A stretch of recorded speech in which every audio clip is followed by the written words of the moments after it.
আরে ভিভোর এ কী রকম মহিমা! কারণ ভিভো এনে দিয়েছে বিশ্বের সেরা কিউট মোবাইল। যে এতটাই কিউট, দেখতে এতটাই সুন্দর, ভাবারই বাইরে। কারণ সব রকম এত সব মোবাইল আছে, যে মোবাইলগুলো প্রায় সব কটা ডিজাইন প্রায় সেম রকমই। তাহলে ও সব রকম দেখে বোরিং লেগে গেছে। তো ডিজাইনের দিক থেকে এক নম্বর একদম কিউট মোবাইল এনে দিয়েছে। এতটাই সুন্দর দেখতে যে মনটাই জুড়িয়ে যাবে। তো মনটা জোড়ানো এখন সাইডে রেখে দিই। আমি কৌশিক তোমাদের জন্য একটা নতুন একটা ভিডিও নিয়ে চলে এসেছি, যে ভিডিওটা ভিভোর মোবাইল নিয়ে। ভিভো যে নতুন মোবাইলটা লঞ্চ করেছে, যেটা S2 মোবাইল, 5G মোবাইল, সেই মোবাইলটা নিয়ে আমি তোমাদের সামনে চলে এসেছি। তো মোবাইলের মধ্যে কী কী স্পেসিফিকেশান দিয়েছে তোমাদের নিয়ে সেগুলো আলোচনা করবো, আর তোমরা সেগুলো একটু জেনে নিও, ঠিক আছে? কারণ আমার জানানো কাজ, আর তোমাদের সেটা শুনে রাখা সেটাও কাজ। তাহলে ঠিক আছে, আজ চালু করলাম ভিভো এস টু বলে যে মোবাইলটা, 5G মোবাইল, সেই মোবাইল নিয়ে। তো এর ডিসপ্লেটা দিয়েছে 3D কার্ভ সুপার অ্যামোলেটেড 120 হার্টসের 1.5K 6.83 ইঞ্চির ফুল বড় ডিসপ্লে। কিন্তু দেখে অতটা মনে হয় না, কারণ কার্ভ ডিসপ্লে তো বিরাট ভালো দেখতে। আর আই প্রোটেকশনের জন্য যে কটা সার্টিফিকেশান লাগবে সব দিয়ে দিয়েছে। আমি অত নাম বলতেও লাগবে না, কারণ আই প্রোটেকশনের জন্য সব রকম ব্যবস্থা করে দিয়েছে। তাই জন্যে তুমি যদি রাতেরবেলা বা দিনের বেলা ফোন ইউজ করো, তাহলে কোনো প্রবলেম হবে না। আর 3000 নিটসের তোমার পিক ব্রাইটনেস দিয়ে দিয়েছে, আর 2000 নিটসে হাই ব্রাইটনেস দিয়ে দিয়েছে। তো পিক ব্রাইটনেসটা দেখতে হবে না, 2000 নিটসটা দেখো আলোতে, মানে দিনের বেলা আলোতে তুমি যেমনভাবে ইচ্ছা মোবাইল ইউজ করো, টোটালি কোনো প্রবলেম হবে না। তো এতে HDR10+ সাপোর্ট করে, এমনকি ইউটিউবে 4K ভিডিও পর্যন্ত সাপোর্ট করে। তুমি তাহলে মুভি দেখো বা মাল্টিমিডিয়া যে কোনো কাজ করো, আলাদাই আনন্দ পেয়ে যাবে। তো এর ডুয়েল স্টিরিও স্পিকার দিয়ে দিয়েছে। ভিভোতে তোমার ডলবি অ্যাটমস দেয় না, কিন্তু স্টিরিও স্পিকারের সাউন্ডটাও খুব সুন্দর, যেটুকু শুনলাম জানলাম যেটুকু। তো স্পিকারের সাউন্ড কোয়ালিটি খুব সুন্দর। আর অপটিক্যাল ফিঙ্গারপ্রিন্টস, ঠিক আছে, যে অপটিক্যাল ফিঙ্গারপ্রিন্টস টাচ করলে কাজ হয়ে যাচ্ছে, দেখা যাচ্ছে, ল্যাগ তেমন নেয় না। তোমার যে ক্যামেরা দিয়ে দিয়েছে 50 মেগাপিক্সেলের ওয়াইএসওয়ালা ক্যামেরা, যাতে সোনির সেন্সার ইউজ করানো হয়েছে, সোনি IMX852 সেন্সার ইউজ করা হয়েছে। এর পিকচার কোয়ালিটি মানে লাজাবাব যেটাকে বলা হয়। এই পিকচার কোয়ালিটি খুব সুন্দর। তুমি social media ready to use picture quality পেয়ে যাবে।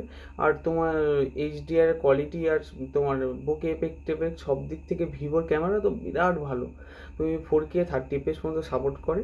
আর ফ্রন্টে তোমার 32 মেগাপিক্সেলের ক্যামেরা আছে, এরও 4K 30fps পর্যন্ত সাপোর্ট করে। তো এর কোয়ালিটি ওয়াইজ প্রচুর সুন্দর, তুমি ক্যামেরা ওয়াইজ দিক থেকে মানে একটা হেভি জিনিস পেয়ে গেছো। তো এখন মোবাইলের দাম বেশি, তাই এটা একটু দামটা বেশি হবেই, কিন্তু দাম হিসেবে এর প্রোডাক্টিভিটি খুব সুন্দর। তো এত সুন্দর জিনিসপত্র দিয়ে দিতে একটা হার্ডওয়্যার বেস একটা প্রসেসর লাগবে, তো সেই প্রসেসরটা দিয়ে দিয়েছে। 8360 একটা টার্বো প্রসেসর দিয়ে দিয়েছে মিডিয়াটেকের। তো 4nm এর প্রসেসর। এর মিনিমাম 10 লাখের মতো অন্তত যায়, 9 লাখের উপরে 10 লাখের মতো অন্তত যায়। তো এতে BGMI তুমি 60 fps খেলে দিতে পারবে, এবং কি নর্মালি যে কোনো গেম মোটামুটি ভালোই সাপোর্ট করে। তুমি গেমিংয়ের দিক থেকেও ভালো সাপোর্ট করে। তো গেম করতে গেলে তো ফোন তো গরম হবেই, কিন্তু গরম হওয়ার কোনো চিন্তা করো না। গরমের জন্য 3850 একটা ভেপার কুলিং চেম্বার দিয়ে দিয়েছে, তো গরম হবে না, সেই নিয়েও চাপ নিতে হবে না। তো গরম তো হলোই না। তো গেম করছো যখন, গেম করতে করতে তাড়াতাড়ি তো চার্জ শেষ হয়ে যেতে পারে। চার্জ শেষ হওয়ারও ভয় লাগবে না, কারণ 7050 mAh যে ব্যাটারি দিয়ে দিয়েছে, সিলিকন কার্বনের ব্যাটারি। কারণ দুদিন অনায়াসে হেসে গেলে চলে যাবে, তুমি হেভি সুন্দরভাবে গেম করো, সারাদিন গেম খেলো, কোনো অসুবিধা হবে না। তার সঙ্গে 44 ওয়াটে ফাস্ট চার্জিং দিয়ে দিয়েছে, চার্জে গুঁজলেই চার্জ উঠে যাচ্ছে। বাইপাস চার্জিংও দিয়ে দিয়েছে, গেম খেলতে খেলতে চার্জ করতেই পারো, অ্যাজ ইয়োর চয়েস।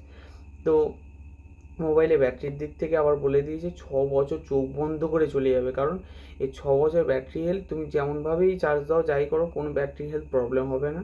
আর এর 6 বছর বলতে গিয়ে আরেকটা কথা মনে পড়লো, 3 বছরের ওএস আপডেট দিয়ে দিয়েছে, আর সিকিউরিটি প্যাচ আপডেট 5 বছরের দিয়ে দিয়েছে। লং লাস্টিং হিসেবে ফোনটা তুমি অনায়াসে হেসে খেলেভাবে চালিয়ে দিতে পারবে। আর কিউট ফোন তো, চালাতে খুব সুন্দর লাগে।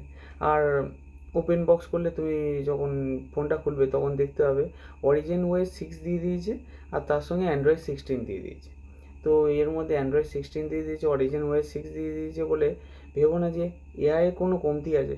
যে কত রকম এআই আছে সব রকম ভরে ভরে দিয়েছে, যে মানুষের যাতে না কোনো ডেলি লাইফে কোনো প্রবলেম হয়। তো আর চাপ কিসের, ফোনটা নিয়ে নাও। আর আইপি রেটিং হিসেবে আর ডিউরেবিলিটি হিসেবে প্রচুর ভালো জিনিস দিয়েছে, যেটা তুমি ভাবতেই পারছো না। কেন? কারণ আইপি রেটিং হিসেবে IP68, 69 দুটোই সার্টিফিকেশান আছে। জলের তলায় ঢুকিয়ে ভিডিও করো, ফটো তো করো, কোনো প্রবলেম হবে না। তাহলে ফোনটা নিয়ে নেওয়াটা উচিত আমার মনে হয়। যে ডিজাইন ওয়াইজ খুব সুন্দর।